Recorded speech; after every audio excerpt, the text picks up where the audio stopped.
Hi everyone, welcome back to our video.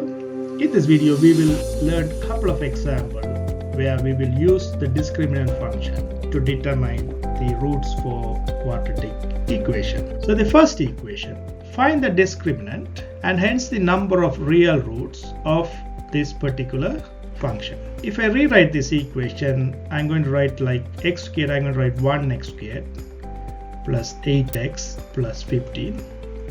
In this equation, a is 1, b is 8, c is 15. As you know, the discriminant delta is nothing but b squared minus 4ac. So what is b? 8 squared minus 4 into 1 into 15. 64 minus 60, which is 4, which is positive. Therefore, x squared plus 8x plus 15 equals 0 has 2 roots. Let's look at another example. It's very similar. Find the discriminant and hence the number of real roots of this equation. So in this equation, a is 13, b is 8, c is 2. So the discriminant delta is b squared minus 4ac. 8 squared minus 4 into 13 into 2 is 64 minus 104. This is obviously less than 0. Therefore, 13x squared plus 8x plus 2 equals 0 has no real roots. That's the answer. Let's have a look at another question. So this question is a little bit tricky. For what values of k would this equation has 1 root, 2 roots and no real roots?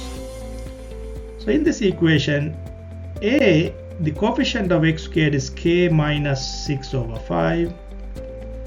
The coefficient of x, which is b, is square root of k. And coefficient of c is 5 over 4. So the delta is b squared minus 4ac. So b squared, b is square root of k, so square root of k squared minus 4. A is k minus 6 over 5. C is 5 over 4. And if you simplify this one, this is going to be k squared. This 4 and 4 will cancel each other. So if you multiply this one, you will get 5k, and this 5 and this 5 will cancel out. So you will get 6 as an answer. So the delta is nothing but k squared minus 5k minus 6.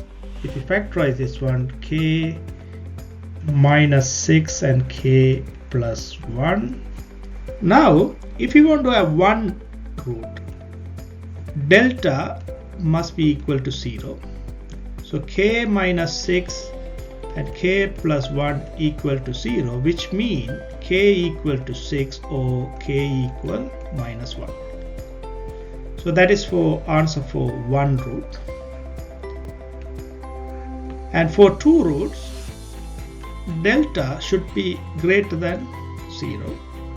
If the delta should be greater than 0, mean k minus 6 and k plus 1 should be greater than 0. So the solution for this one is, if you want to have this both of them positive, which means this one and this one should be positive, which means k should be greater than 6 or k is greater than minus 1. Right? In this condition, this equation would be positive. Or if both of them are negative, also this multiplication will give you 0. So k should be less than 6 and k should be smaller than minus 1. These two are possible as well. So this is for the two roots case. So let me squeeze the answer for the third one. For if you don't want the real roots, then delta should be less than 0. So if the delta is less than 0, mean k minus 6, k k plus 1 should be less than 0. So if you want to less than 0, there are two possibilities. This could be plus and this could be minus, or other way around. So if you want this to be plus, k should be greater than 6 and k should be less than minus 1. If this is a condition, then you will have a situation where this condition will be satisfied, or if this is minus and this is plus, also will give you negative answer. So k is less than 6 and k is greater than minus 1. So these are the 4 answers for this, and thank you for watching this video.